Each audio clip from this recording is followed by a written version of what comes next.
So I was absolutely terrified to shoot on slide film for an array of reasons, but if you keep watching, you're going to see what I learned and what I thought about shooting slide film. If you're interested in Fujichrome Provia 100F, stay tuned. I'm going to have to start this video by saying I have a huge bias toward Fujifilm, not because of how good it is or anything like that. They actually have a factory right near my hometown. I've always wanted to like Fujifilm because in my mind, I think I have this grand vision of us working together one day and being able to go to my home state and go to the factory and collab with them and different stuff. So it depends on what you want when it really comes down to it. What you want out of a film and what you don't. So over this video, we're going to talk about what actually worked really well and what didn't. We started the day by going to Santa Clarita and we checked out just Vasquez Rocks and just walked around there for a bit and got some interesting shots there. It was an overcast day, so I don't think I was metering the correct way. I'm still trying to figure that out because I don't have a proper light meter.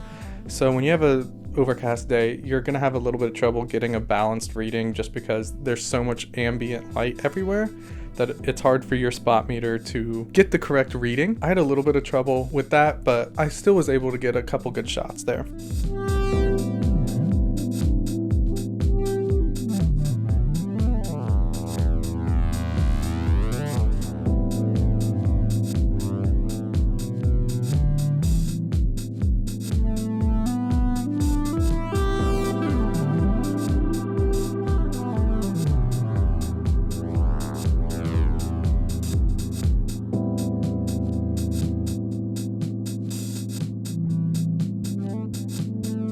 Then we went to ACTA, California, where I metered for the wrong ASA and got some shots that I'm not too proud of that we're just going to pretend didn't happen. Then the following weekend, we went to Playa del Rey and got some magic hour shots or some sunset shots around Playa del Rey. And this is where I fell in love with this film.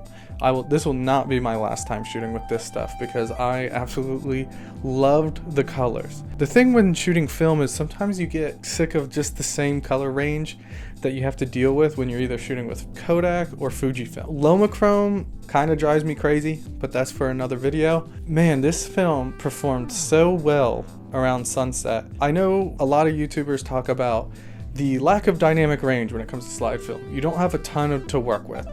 But I kind of experienced the opposite. I was actually pleasantly surprised about the dynamic range that I could edit within Photoshop. And if you saw my unedited photos, which you never will, you would see that I was able to pull a lot of information out of the highlights, which I wasn't really expecting. Maybe when YouTubers talk about it, they're talking about the shadows you can't pull too much from. But because I never really did that. But man, I was really impressed with how this film held up.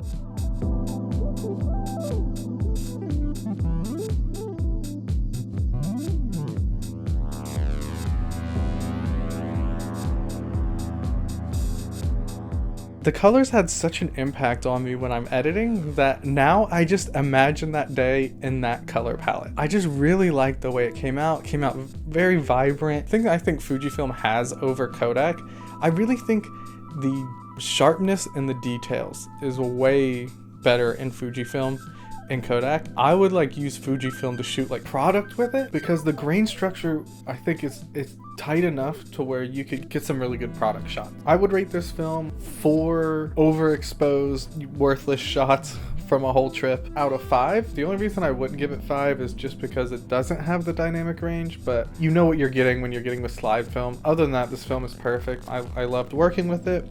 And if you're like me and you're super intimidated, give it a try. I promise it won't be as bad as you think. So let me know what you guys think down in the comments below. If there's any film stocks you would like me to try shooting, I will. If you like the video, don't forget to like and subscribe. And I'll see you next Monday. Thanks. Bye.